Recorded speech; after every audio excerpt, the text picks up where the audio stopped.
Good evening, everybody. Today's my discussion is about the bank reconciliation statement. So, in commerce, a reconciliation statement is a document prepared to compare two sets of related records. Here, the two sets of records are the cash book of our own company and the passbook of our bank account, in which bank we are maintaining a account on the name of our company. Okay, so usually we should ensure that the figures are accurate and consistent, means the both related records, which is of the bank passbook and as well as the cash book of our company, which are in control of our own staff or in our own maintenance. Okay, so we should always make ensure that the both statements are matching with each other. Here reconciliation means matching.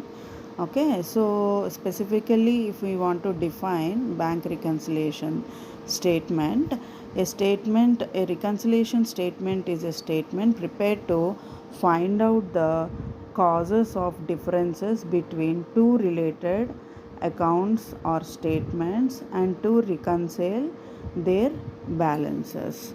So, what is the use of actually matching these both statements? Any idea you have? Okay, let me explain.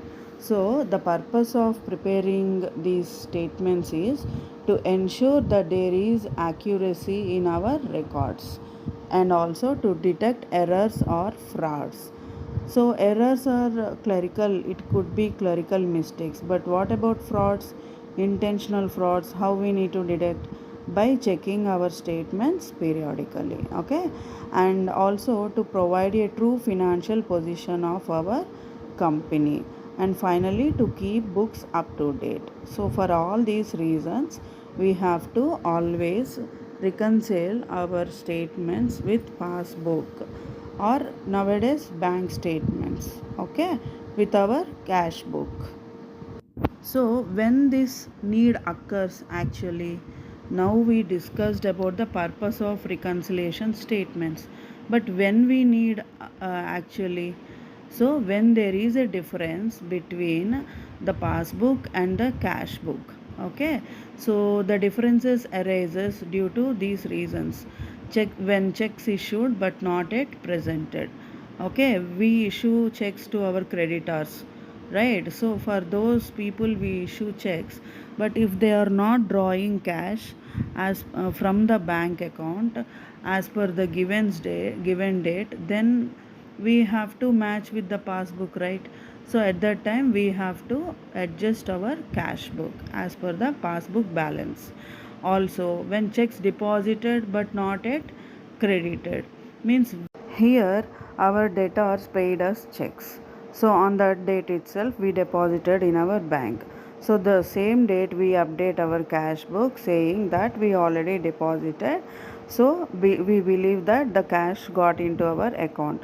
But the practically the cash was not deposited. Not we didn't get the credit. So on the 30th October we came to know that the cash was not credited due to check bounce or due to insufficient balance, whatever it may be. So now we have to deduct that account saying that we didn't get that amount till 30th of October because we have to match with the bank statement, right? So we have to mention that again by deducting from the cash balance.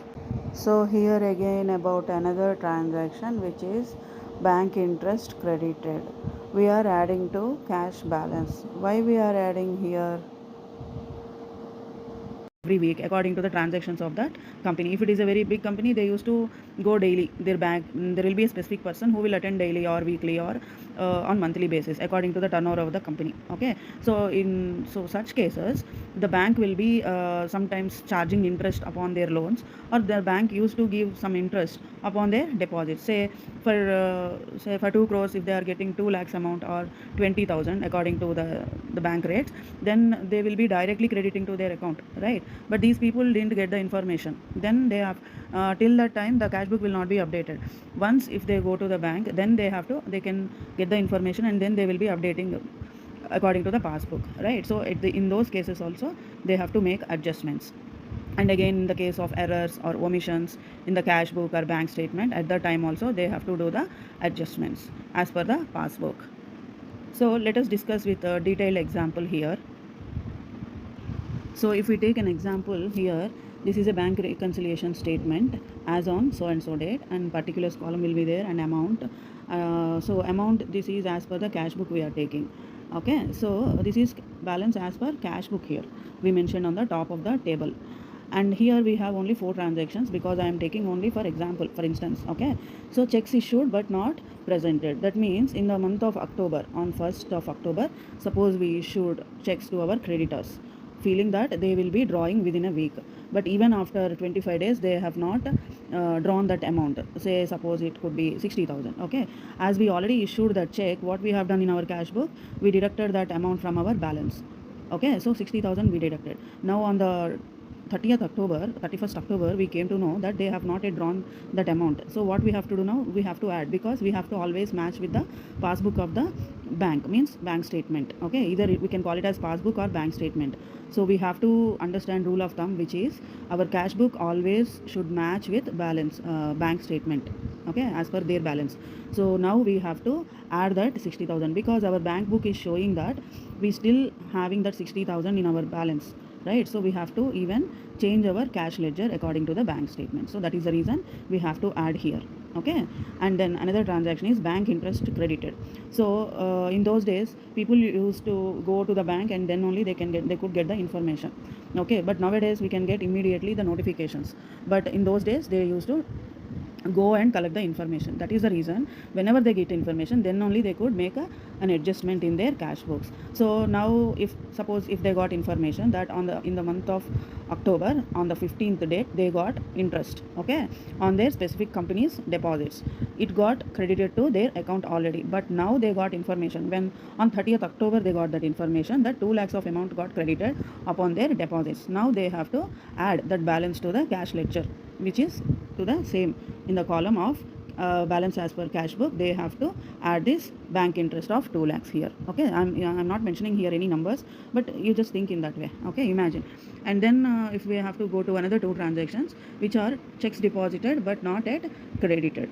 Okay, so somebody issued checks to us, so we felt like it will be credited immediately, but somehow those checks were bounced, or they have given some post dated checks, or they are not putting sufficient cash in their accounts. But what we felt, as we deposited, it will be credited immediately, but what happened, it was not the case. So practically it was not done. So that is the reason now whatever the added amount should be deducted from the cash ledger. Okay, so checks deposited but not yet credited, that is the reason we are deducting, so say around 40,000 we are deducting from that balance, cash balance. Okay, and then less bank charges. Again, in previous case we got the interest from the bank on our deposits. Okay, now bank imposed some charges upon our accounts. It can be penalties, it can be interest upon our loans, or it can be any other thing, so annual charges or some other thing. Okay, so that already they deducted from our account, but we didn't get that information due to lack of notification. Okay, now we got that information on the 30th of October. That is the reason now we should also deduct as per the passbook to match with their statement. So now I am deducting that bank charges from the cash book, say around, as per the transactions of the company, 30,000 or 3,000, or sometimes it is simple 30 rupees even. Okay, those bank charges will be deducted from the cash book here, cash balances.